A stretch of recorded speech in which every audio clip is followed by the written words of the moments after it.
as families travel for the holiday season, the FBI has issued a warning about crossing border and kidnappings that occur down there, especially heading into Mexico.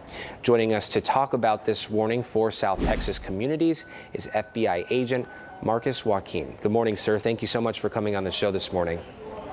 Good morning. Thank you for having me. I want to ask you, is this warning common for our area this time of year? Well, this is a year-round warning, Okay. but the holidays generally involve a higher amount of travel. There are several reports indicating that we may see record numbers of travel this holiday season. So we really want to get the word out and make sure that individuals know what to do if in fact they believe a loved one has been kidnapped. Yeah, so they're mindful, cognizant of this potentially happening. Talk to us, Marcus, about how something like this takes shape and could potentially happen. Sure.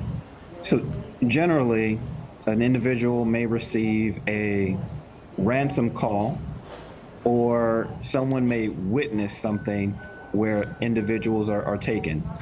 So the FBI has extraterritorial authority to investigate these types of crimes.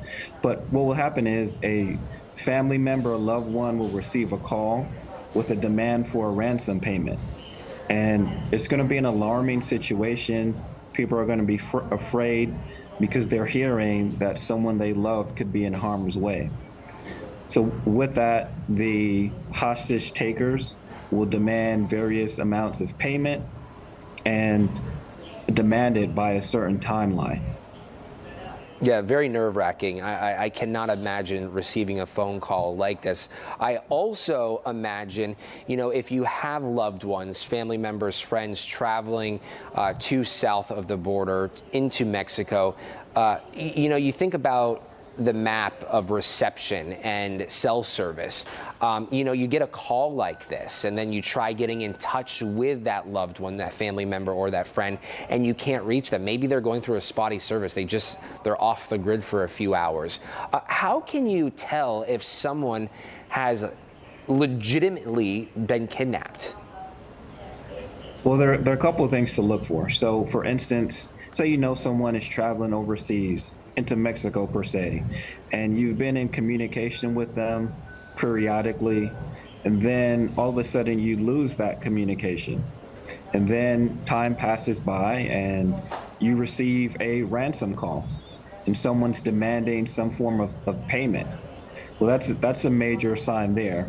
But what we advise folks to do is when they receive those calls are to stay calm, listen to what's actually being said, what's being demanded, note the phone number that you're receiving the phone call from, and once you gather that information, report it to the FBI immediately.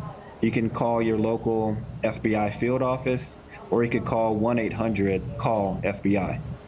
Talk to us, Marcus, about virtual kidnappings and what those are and how they differ from traditional kidnappings.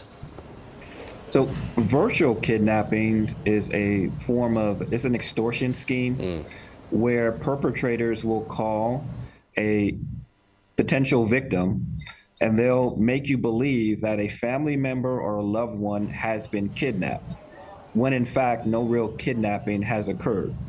So those calls would normally come in from outside area codes. The perpetrators may use photos that they found online of a family member and say, hey, look at this photo. We have your person held captive.